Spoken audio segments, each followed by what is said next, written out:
Good afternoon or morning or evening, wherever you are in the world, and a very warm welcome to you all. I'm Professor Maggie Dalman, Vice President and Associate Provost, as well as a Professor of Immunology at Imperial College London. And I'm really delighted that you, our colleagues, students and partners, are able to join us for today's event that has been organised by the college's Global Development Hub to mark World Food Day. As you may know, World Food Day is internationally acknowledged to promote global awareness and action for those who suffer from hunger and to highlight the need to ensure healthy diets for all. Sadly, truly sadly, in these days, eradicating hunger and malnutrition remains one of the great challenges of our time. The World Food Programme estimates that today, 690 million people around the world will go to bed on an empty stomach. A truly shocking statistic that should be a compelling call to action for academics, practitioners, and policymakers everywhere. Through equitable partnerships, innovative education programs, Imperial's Global Development Hub is playing a key role in bringing together Imperial's world-leading STEM expertise with industry partners, practitioners and policymakers around the world. Working together, we can maximise our global impact to achieve the United Nations 2030 Sustainable Development Goals by co-developing solutions with in-country research partners and stakeholders. On this note, I'm delighted that we're joined today by experts from the Nobel Prize-winning World Food Programme and the esteemed World Health Organization. Our panel will be discussing the triple burden of malnutrition, hunger, poverty and disease, and debating how the international community should focus efforts to improve nutrition and to build resilience. So without further ado, I'll now hand over to my colleague, Professor Gary Frost, who will be chairing today's discussion. Gary holds a chair in nutrition and dietetics in the college's Faculty of Medicine and leads our Centre of Excellence for Translational Nutrition and Food Research. The centre brings together world-leading research teams across Imperial faculties. Using multidisciplinary approaches and cutting-edge techniques, it extends the strength and capability of the research base to respond to key emerging global challenges in nutrition, food and health. Gary, over to you. Thank you very much, Maggie, and a welcome to our very esteemed panel, who I'll introduce in a few minutes' time. And also a big welcome to you, our audience, and I hope you're going to join with us today with a great discussion. World Food Day is very important. It's very easy to be cynical about having named days, but this is critically important to human health, and to give a focus to this very broad subject that has an impact on so many people around the world is very important. So welcome to you all, and I'm looking forward to having such a lively debate. We are joined with three very esteemed guests. Firstly, we have Amir, Mahmoud, Abdullah, who is actually an Imperial graduate from electrical engineering. He now is the Deputy Executive Director of the Nobel Prize winning World Food Programme. He's had 3 decades as being the Deputy Executive Director, and he's overseen the implementation of many of the strategies that have led to in-country support and field operations worldwide. So welcome, Amir. Joining him is Leslie Drake, a colleague and friend. We've worked together for a number of years now. And Leslie is based here in the college. in the School of Public Health, where she is the Executive Director of Partnerships for Child Development, an initiative which aims to improve education, health and nutrition of school-aged children. She has over 20 years experience in this area, and I think for people trying to think about how to make impact, I'm sure Leslie will actually go through this. The actual school meal program is such an example of that. And finally on our panel today is Francesco Branca, Director of the Department of Nutrition for Health and Development at the World Health Organization. I'm sure for many people, Dr. Branca doesn't need any introduction. His work on nutritional guideline development is very well known indeed. He has particularly known for the actual implementation of plans to support maternal, infant and young child nutrition. Prior to joining the World Health Organization, he was a senior scientist in the Italian Food and Nutrition Research Institute, where he led many very important projects on lifestyle and the impact of public health nutrition. So welcome to you all, and thank you very much for joining us. What we're going to do to start with is that to get you to talk a little bit, around 5 minutes of introduction prior to us asking questions. So one of the things that will make this a really lively debate is if you, our audience, can field your questions as you hear each of these very esteemed people give their 5-minute introductions into their topic areas. So Amir, is it possible that we can start with you and hold the floor open to you for your 5-minute introduction? Thanks very much, Karen, certainly. Now, as you said, in today's world of plenty, there is enough food produced to feed everyone on this planet. So hunger, as has been as a huge challenge, shouldn't be. It is one of the world's largest solvable problems, should be a thing of the past.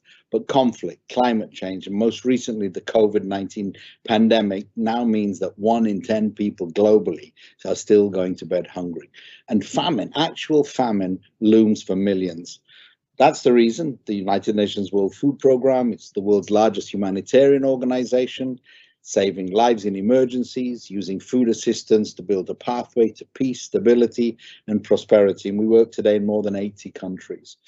Our work really serves to enhance nutrition in women and children, support smallholder farmers in improving food productivity, reducing losses, helping countries and communities prepare for and cope with ever-increasing climate-related shocks, and boosting human capital through a lot of it done through school feeding programs. So looking forward to hearing Leslie. More pressing, though, in conflict situations and disasters, we bring immediately and urgently needed relief to exhausted populations. Today, conflict and insecurity are some of the key drivers of hunger. They exacerbate weaknesses in food systems and supply chains. And without peace and stability, we cannot hope to end hunger. But the converse is true. Addressing hunger can be a foundation for stability and peace. Many of the people that we in WFP support are fleeing conflict, and they've been forced to abandon their land, their homes, and their jobs. Now, for our work using food assistance to build pathways to peace and stability, as was mentioned, WFP was awarded the Nobel Peace Prize in 2020. But 2020 was not a happy year for us, despite winning that award. The economic downturns that we've seen in 2020 have delivered the hardest blow in decades to world hunger. And that's risen from the numbers that you've heard to now up to over 800 million people, and perhaps closer to 811 million people. And in 2020 alone, we saw up to 161 million more men, women, children fall into hunger. But it's not just hunger. Actual famine is once again threatening the world. And it seems ridiculous that at a time when billionaires are racing each other to be the first in space, a basic meal is out of reach of nearly 1 billion people here on planet Earth. In many countries, 2020 wasn't only the year of a devastating COVID-19 pandemic. It was also one of the hottest years on record, a year of destructive heat waves, wildfires, floods, storms, locust outbreaks, and all of those impact food security and increase hunger. Climate change, or I think it's a climate crisis, and the variability that that brings are also drivers of hunger. They too exacerbate risks to peace and stability, impact livelihoods, worsen economic conditions, and reduce the availability of resources. And last year really showed us the importance of building resilience, the resilience of people, communities, countries at all levels. When we talk about resilience here in WFP, we're talking about programs and systems that help communities to absorb, adapt, and transform their livelihoods in the face of these shocks.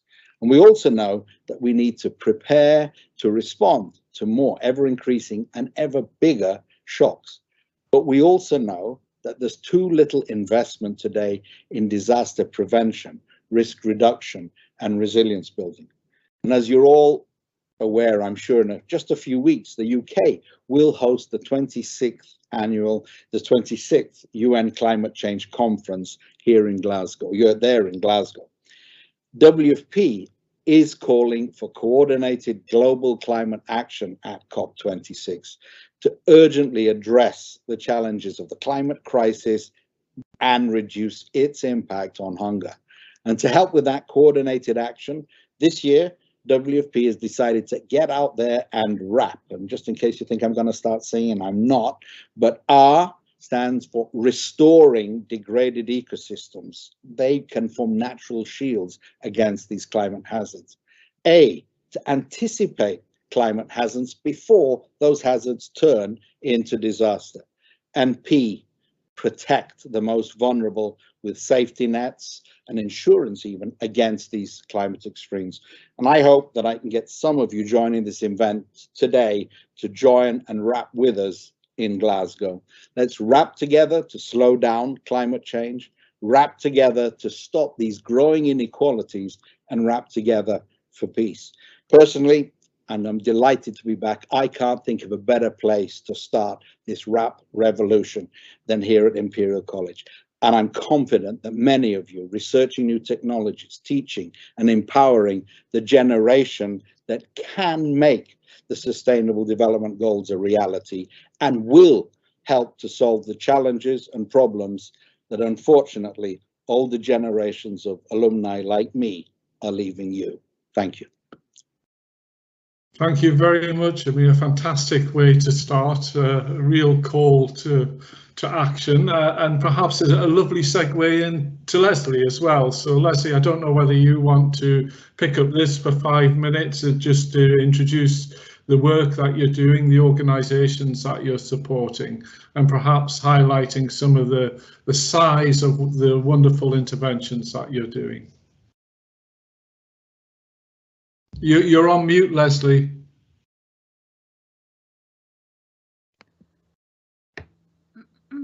You're there now, I think. No, you're on mute again. You put yourself on mute again, Leslie. That's it? Yay, I'm not going to touch another button. Yes, it's so good to hear your voice, Amir. It's been a while since we last talked, and I think our messages are well aligned between Imperial College and the WFP. The Partnership for Child Development is based in the Imperial College School of Public Health, and we're there to provide the evidence base, to a demand-driven evidence base to governments, primarily in Africa, but to inform how to move forward with policy and programming. I think there is a need for emergency aid where food is concerned, but it's now a development issue. And so putting it into policy, putting it into programming at scale is where we're working. And for example, on Friday, the Vice President of Nigeria was at Imperial College, and we have an office in the Vice President's office in Nigeria. And what we're looking at there is, like, why did he invite us to join him? It's because he wants the evidence. He's an evidence-driven guy, and to put policy into programming, putting it in legislation. So it's not about aid; it's about development and progression.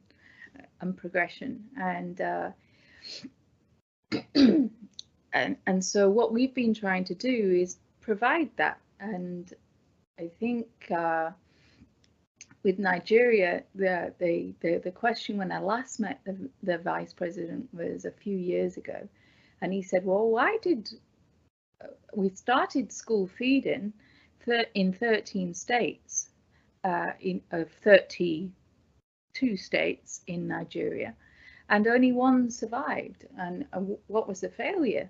So I said, well, let's flip that around and say, well, what made that state so successful? So we started looking at the evidence and the data of why that one state was so successful. So we came.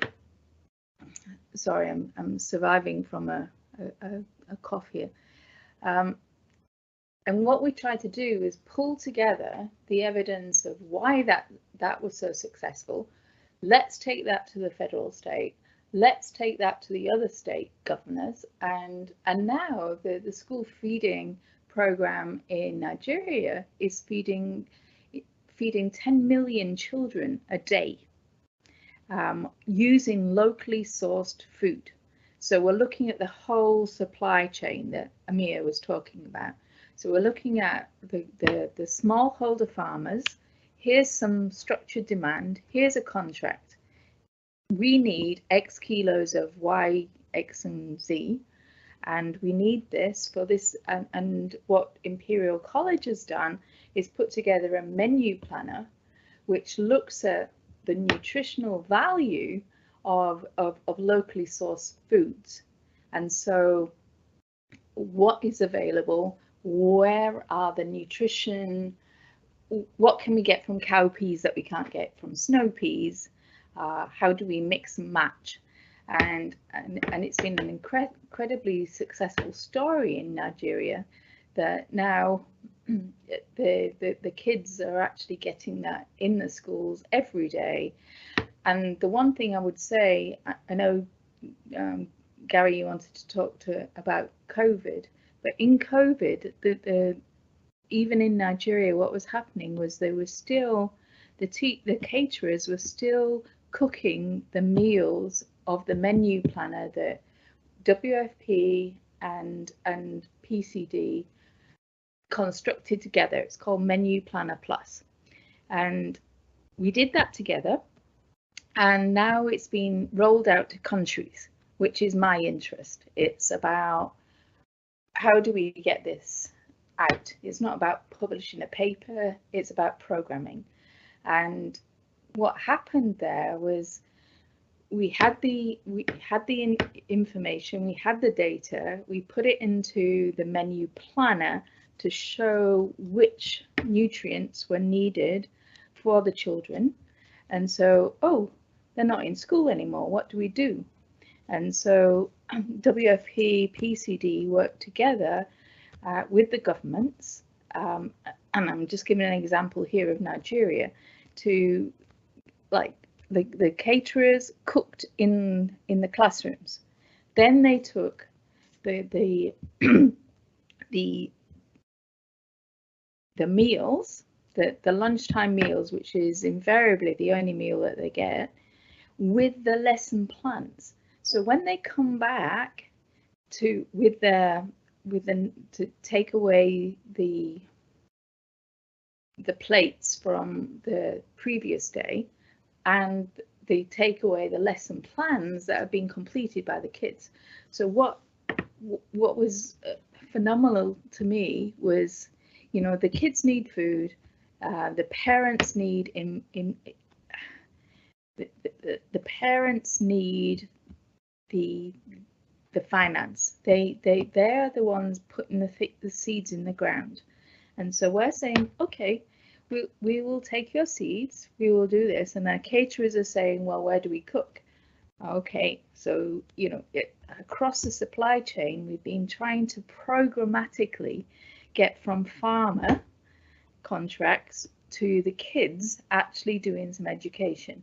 And the classic example here I'm going to move back to is Nigeria, is that not only were the food delivered to the doors of the kids by the committed teachers, but also the lesson plans. And when they went back the next day, they looked at the lesson plans. So throughout lockdown, I think it was more effective in Nigeria than it was in England. And that all boiled down to the food. And so how do we keep the farmers in place with their contracts? We did that. How do we keep the kids learning? We did that. Because the initial emergency was that when the girls especially were out of school, that was the only thing keeping them from early marriages. And so the fact that they had some kind of not so much informal, but some kind of formal education through this transit through school feeding and their teachers meant that the marriages of girls of 12 and 13 didn't really escalate the way that we dreaded that it would. So WFP has been wonderful in all of this, and what PCD has been working with WFP about is, look, here's the evidence. Here's how we qualify this. Here's how we quantify it, and this is what we need to provide to the policymakers and the program influencers to make sure that we don't lose this generation. And at the present, we are actually treading stones at the moment, but we're putting our bit in there. And so thank you, Amir.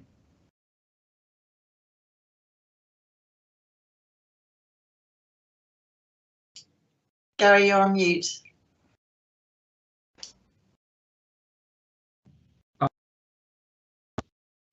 I'm doing it. So apologies for that. Thanks a million, Leslie. Some really beautiful examples of how on the ground systems are very important in supporting a wide variety of incredible outcomes, education, and obviously protecting young women as well.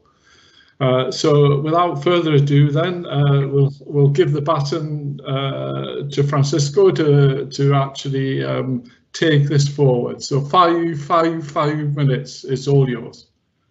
Thank you very much, Gary, and good afternoon, colleagues. The work that we do in WHO on nutrition is first to identify the nutrition challenges all over the world, describe the occurrence and monitor the progress. We then look at the potential options and look at the cost effectiveness, and then provide support to countries on their implementation. And clearly, at the heart of it is to have a diet which is healthy, a diet which is made of safe food, and is sustainably produced. I think the element of sustainability has become more and more important, and sustainable food production can be, in fact, a solution to the climate crisis we're in. And we hope that the COP26 will take this in due account. When it comes to describing the nutrition situation, we, and I'm happy that this workshop is framing it in that way, we need to consider the multiple challenges and the multiple forms of malnutrition. This is not only about undernutrition. This is not only about children with growth failure, stunted children, or children with wasting. And these are large numbers in the world. These are still 149 million stunted children under 5 and still 45 million wasted children. But malnutrition takes the forms of vitamin and mineral deficiencies. We actually have a hard time to estimate that, but we use the proxy of iron deficiency anemia. And we have about a third of women in the reproductive age were affected by anemia. And then, of course, the overweight and obesity crisis, which we've never been able to stop, and which affects 680 million adults, 340 million adolescents, and 39 children under 5. So it's a compounded crisis. Basically, no country is immune from any form of malnutrition. These forms of malnutrition coincide often in the same countries and often in the same family and throughout the life course in the same individual, because a child who is born with low birth weight, a child with stunted, is more likely to become an adolescent and an adult with overweight, obesity, with related consequences on non-communicable diseases. We have established global targets for the reduction of malnutrition, and even the Sustainable Development Goals really have the ambitious target to eliminate all forms of malnutrition by the year 2030. Unfortunately, we're not on track. COVID-19 did things worse. No surprise. And as the latest report that we jointly produce between the several UN agencies, FAO, WFP, IFAD, WHO, and UNICEF, we have been able to estimate, and as Amir was saying, the number of people with undernourishment has increased about 100 million or more than 100 million. But we also have seen, unfortunately, an increase in the number of children with wasting. And so our progress towards the achievement of the target is being slowed down. But it's also the reverse is true. I mean, people with obesity have had more chances to get severely sick with COVID or even dying. There's twice the risk of dying in an individual with obesity. And that's why somehow the countries who've been most affected are also the countries with the highest prevalence of obesity. So it is a major challenge. It is a challenge which is also hampering global development. And for this, action is required. I mean, first and foremost, we need to make sure that healthy diet is available, accessible to all people in the world. Healthy diet means having a healthy start with exclusive breastfeeding for the first 6 months of life, continued breastfeeding for the first 2 years of life. It means to have a diet which is rich in fruit, vegetables, wholemeal cereals, and higher generally in plant food, and lower in free sugars, sodium, and unhealthy fats, particularly saturated fat and trans fat. So we know that. But unfortunately, we also know that 3 billion people in the world cannot afford a healthy diet. And perhaps even more are not consuming a healthy diet due to the food environment they live in, which is not conducive to the consumption of healthy diet. So what's the solution to that? And what is WHO doing together with the sister UN agencies and, of course, with the member states? We had an important milestone this year. We had the convening of the UN Food Systems Summit that brought together hundreds of actors that want to see a change, a transformation, a radical transformation in food system to provide safe, healthy food from a sustainable food system to all the world. And the solutions are there. The solutions are, of course, across the food system, are in the space of food supply. And we have seen how it's not sufficient to make investment to increase the production of staple food. We also need to increase the diversity of the diets. We want to have a better quality diet, particularly in low-income countries.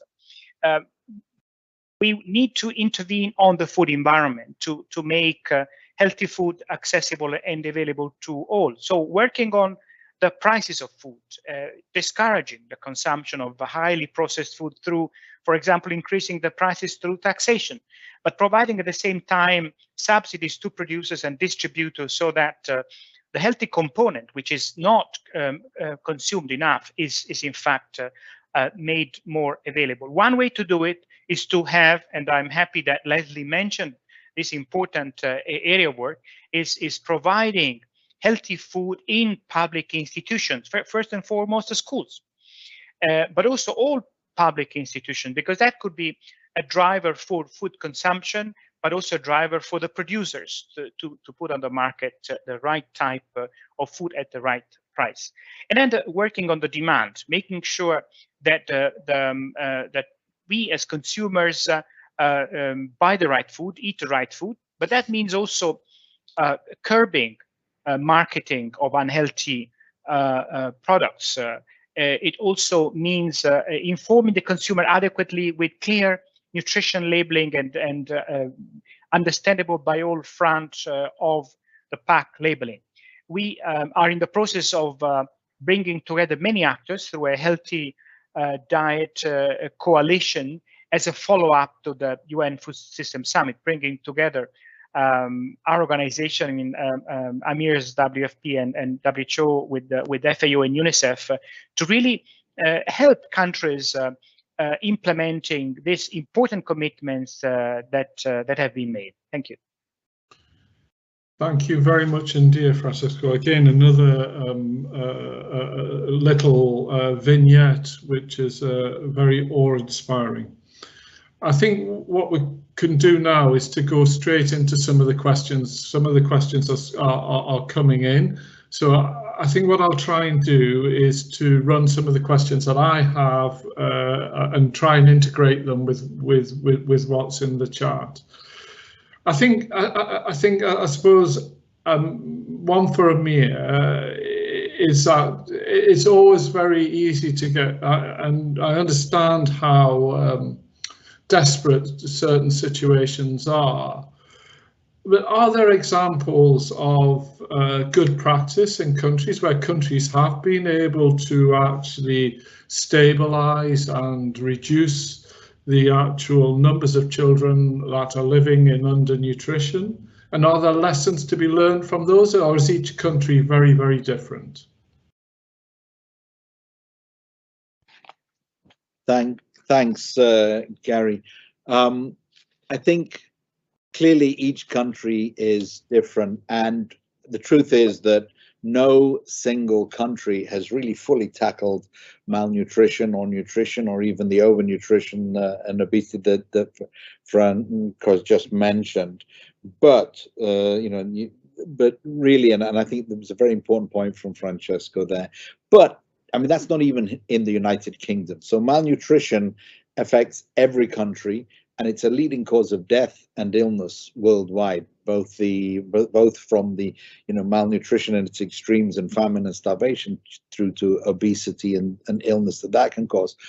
And yet, and we know, as I've mentioned earlier, really nutritious food, we've talked about hunger issues, but proper nutritious food is probably out of reach of about 3 billion people worldwide.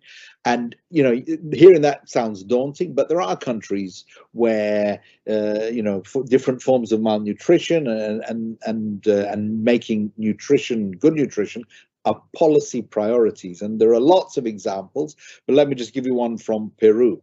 Now, when you think of Peru, it's not a country that immediately springs to mind when you think about food insecurity, hidden hunger. I mean, food actually in Peru is a major source of national identity, pride. The chefs there are rock stars. Some of the Peruvian famous chefs are more famous than their football players. And in Peru, you've got this fusion of resources, cultures, and it's almost classed as Lima's one of the gastronomic capitals of the world. But it's also a country that suffers from malnutrition, and over 40% of children under 3 are anemic. But then they have the counter where a third of the children, 5 to 9, are overweight or obese, and in Lima, the capital, it's half of the kids in that age group. So you've got Peru, a gastronomic capital, upper middle income country, got all the advantages of functional institutions, of an enviable biodiversity, but over 40% of children under 3 anemic. So what happened? Peru rallied behind this, took this on board seriously, and in the 7 years between 2007 and 2014, they managed to reduce stunting of children under 5 from nearly 30% to 14%. And that's a really huge achievement. But they did this by making the first 1,000 days in a child's life. And for those not familiar with the 1,000 days, it's 9 months in the womb and the first 3 years. And you add those together, and you add them together, you get 1,000 days. Malnutrition is multi-sectoral. You've got to bring all sectors together, which they did in a very coordinated manner. And the government, regional and central, all came together and made, brought together programs. But those programs alone were not enough. Really, to tackle issues like this, it's beyond treatment and diets, it's culture and behavior change. So they actually created a TV program called Cocina con Causa, which means cooking for a cause. And here you had expert chefs and celebrities basically used Peruvian tradition and really cooking traditions, and brought all these traditional recipes and actually cooked food that would make the children much, much better. And really, I would say there are 2 things that you can take away from that I've learned over my many years doing this. One is that countries that want to see success and to tackle malnutrition and address nutrition, you have to look at every context and understand that context may be unique, but there are lessons you can learn elsewhere and bring in. And second, and really importantly, you have to be innovative and not afraid. Bring in solutions, go across sectors, look for coordination, bring in academia, bring in the private sector. And this is one of those issues where if you don't bring the whole of society and the whole of society's efforts to bear, you won't solve. Thank you very much indeed. Again, a tour de force, really. I suppose leading on from that, Leslie, there's been a couple of questions that have come up, and the one that I had as well is really how do you create sustainability? Again, leading on from some of the comments that Amir made there. It's fair enough going in, but one of the things that you mentioned at the very start is that you have a lot of failure to get one success. So how do you actually create sustainability to solve a problem? You're on mute as well, Leslie.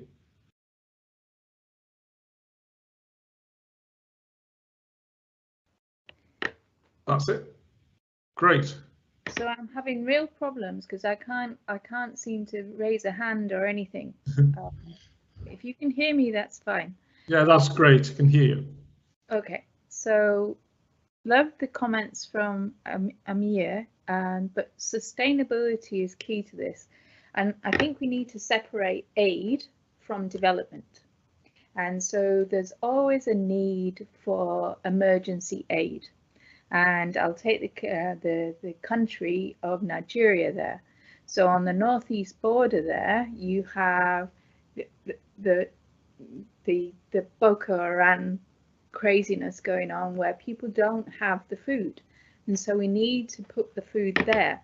Whereas the rest of Nigeria, which is pretty stable, is looking at policy in terms of pushing forward for school feeding, homegrown school feeding. I want to talk about that a bit more.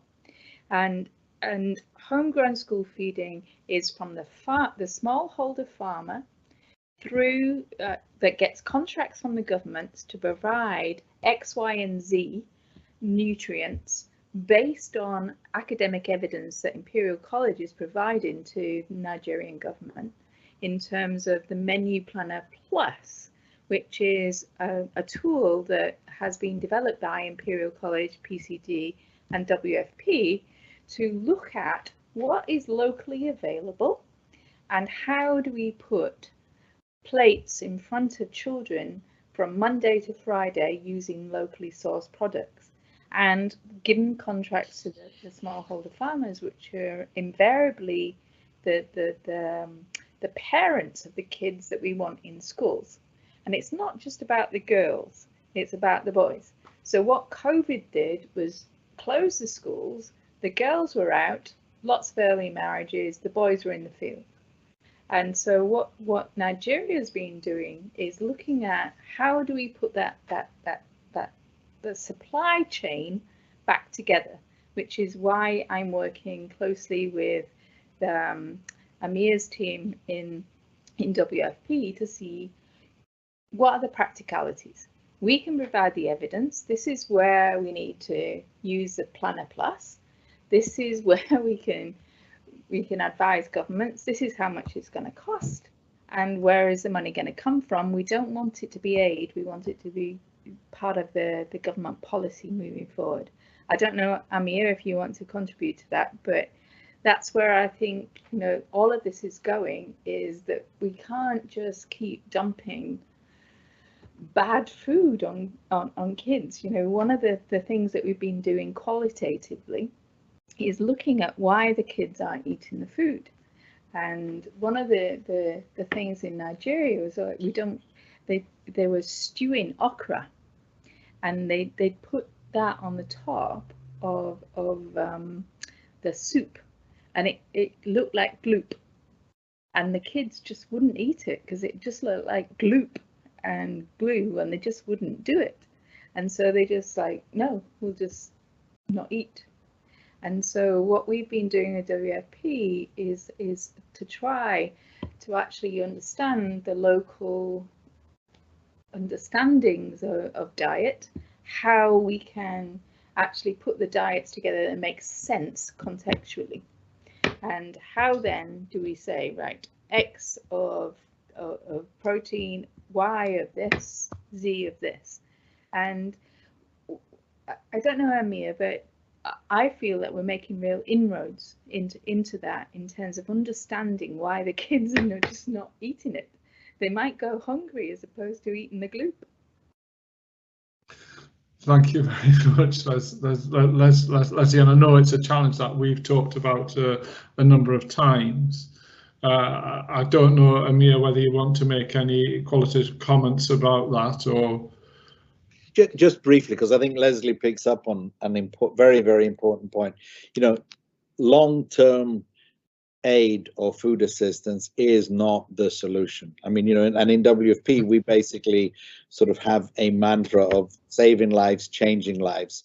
And whilst often everyone focuses on the saving lives, because when you got this real crisis, you get resources and everything is brought to bear. When you really want to change a life and make this long term, it's not as dramatic, it's not as easy to resource the funding. I mean, I remember, you know, in the Sahel, where you get, you know, every few years, I mean, this is going back, it was every few years you got a drought. It seems at the moment now with the, you know, the climate crisis, it's almost every year, or we're in constant struggle there. But I remember one time, you know, we just faced a really serious drought, and we'd had a lot of resources, and we got programs going.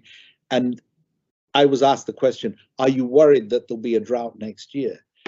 And, you know, the almost horrid answer was, you're almost worried that there wouldn't be, because the drought that year had meant not only could we do those emergency programs, but we got funds that we could put into school meal programs, homegrown school food, and some resilience, helping, you know, women build small ponds so that they could actually start to grow things.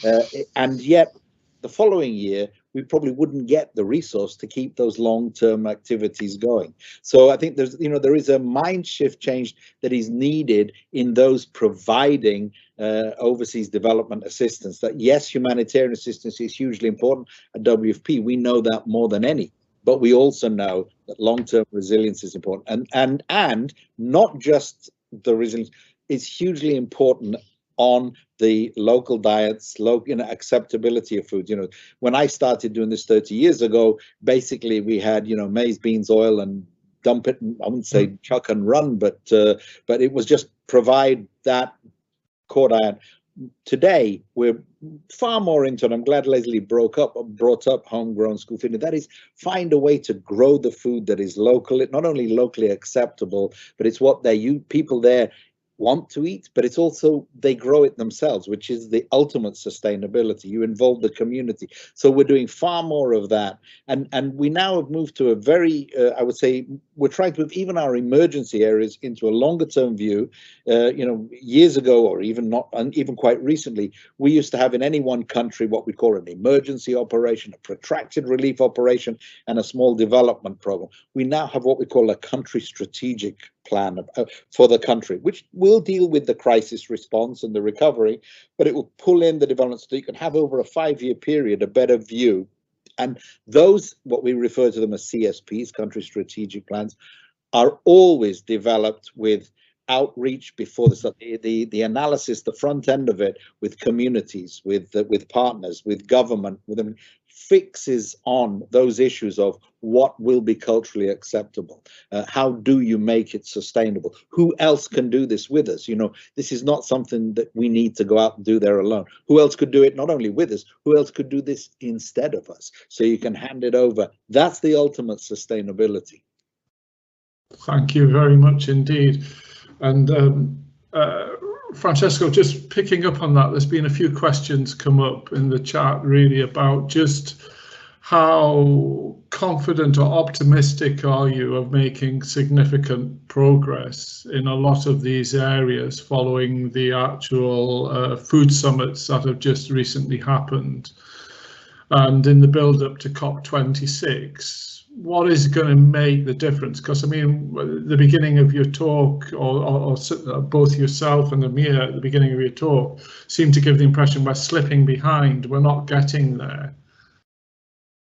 So, I mean, we have made progress, and then COVID came, and that has slowed down our progress. But that's a reality, and because the food system has been disrupted, and people's livelihoods have been disrupted. We all know that.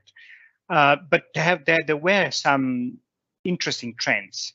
Also, we're monitoring policies. We're monitoring the investment of countries. I must say that we're in the middle of the decade of action on nutrition. So we've launched somehow this challenge already back in 2016 with the second international conference on nutrition, and the UN agencies were together there. And we launched a challenge about this global nutrition targets. So we have made some progress. We have seen nutrition investment increasing. We have seen countries adopting policies, even difficult policies, taxation of sugar sweetened beverages. Now we have 78 countries that are adopting these policies. So there is progress. The UN Food System Summit has been an incredible milestone because it has elevated the debate at the highest level. When we've had heads of state, prime ministers making commitment there and saying, this is important. We want to do things in a different way. It has also changed the narrative around food. So it's food, and it's been connected more directly to the sustainability agenda. So that's why I think I'm optimistic about COP26. When I was in Paris, but there was no chance to discuss food system as a source of greenhouse gases. There was no chance. It wasn't there at all. It was only about energy. So I think now we have the debate around sustainable food system that is come into the picture. And I believe that there could be an alliance there, that there's definitely win-wins. to achieve a healthy diet from sustainable food system. So I think we've changed the narrative around that. We still have to do a lot of work in terms of getting consensus around the solutions, though, because there is still a lot of resistance about, for example, making more investment and transitioning towards a greater consumption of plant food. It is a supply and a demand issue at the same time. We cannot only act on one side of the equation. We have to act on both sides of the equations. So I think there are reasons for optimism because you know, the narrative has changed. The politics is becoming more aware of these connections, and because also that we're starting to see a critical mass of countries taking action on some of these game-changing policies. But we need to accelerate the pace. You know, we need a greater investment. We need to have a lot more domestic investment, not only financial investment, but political investment. Yeah, will we get it by 2030? Well, not at this pace. But you know, also the Paris Agreement seems to be, you know, out of reach. But we can scale up, and actually improving food systems and making it more sustainable will help achieve the Paris Agreement. So you know, let's try to be optimistic. Oh, okay, I can't to jump here with a hand or on the meeting. So Amir, are you wanting to qualify something? Just no, very quickly, we're nearly out of time. Yeah, I'll 30 seconds to build on what Francesco said, because I think it was hugely important on this issue of the Food System Summit going to climate and how optimistic we might feel. There are two facts that show why, and this link is so hugely important. One, if food loss, food waste was a country, it would be the third largest emitter of carbon gases, right? So, you know, if you were dealing with countries that you need to deal with to get it right, to get towards the zero emissions, get us where we need to be, it would be country number 3. So that alone is a reason. But then think of what that food waste, food loss, and all the resources that are poured into basically producing and processing and getting it, the water, the land, the effort, and the cost. There's another thing. And then finally, just to really show, if you take the food that is lost in the fields in Africa, just because people can't harvest it to get it, store it, to get it to where it needs, that is more food than the World Food Programme brings in as food aid. What a fantastic statement to end on. Unfortunately, we are out of time now. Unless I just want to ask one question, and I know it's difficult because you're all so passionate about this field. But in a single sentence, can any of you just say what COVID has taught us about food systems in financially insecure countries? So very quickly, I think rather than saying it's been a disaster, which we all know and recognise it has been, what is the learning point for food systems out of this? So I don't know. I'll go first. I'll just very quickly. And what it's taught us is the interconnectedness of things, and how if you bring a focus of all resources to bear, you can resolve it. It's shown us the importance of science, academia, and of people being willing to work on it. So that's what COVID has taught us for problems in general. What it has taught us is that people at the most vulnerable end will be impacted the most, and therefore they're the ones we need to help first. Okay. And if I can add there, I think that COVID has taught us that, you know, this food system is not sustainable. It's too vulnerable and it's too dysfunctional. You know what is the value of the whole food system calculated? It's $10 trillion. And you know how much it costs to us? $12 trillion in terms of environmental impact, health impact. I mean, how can that be? Simply not sustainable. So I think we realized that the urgency. COVID is pushing us to change a lot of things, including the food system. We now have to work together. I think a good thing of the Food System Summit is it's launching a series of initiatives, what we call them the coalitions. You know, the one that Amir was referring to on food waste, another one on school food, which WFP is leading on, healthy diet, many others. We need to work together to change. Okay, I better close there, otherwise I'm going to get told off. We could go on all afternoon. So thank you to the three of you for such a fascinating hour. It's been absolutely brilliant. And I think what it's highlighted is just how important food and food systems is, not just to a small section of the global population, but to everybody on the planet, and how interconnected we are. So thank you to the audience for their participation. It's been absolutely fantastic. The slide that you see in front of you highlights the actual Imperial's Global Development Hub, which organised today, and it's the access point for sustainable development, education and innovation of ecosystems. So again, we really encourage the Imperial community to go on and look at the website, and likewise the Centre for Translation, Nutrition and Food Research. Again, very biased, but really important about solving very challenging problems. So thank you very much, and I wish you all a happy World Food Day. Thank you again. Thank you. Goodbye. Thank you. Bye. Thank you.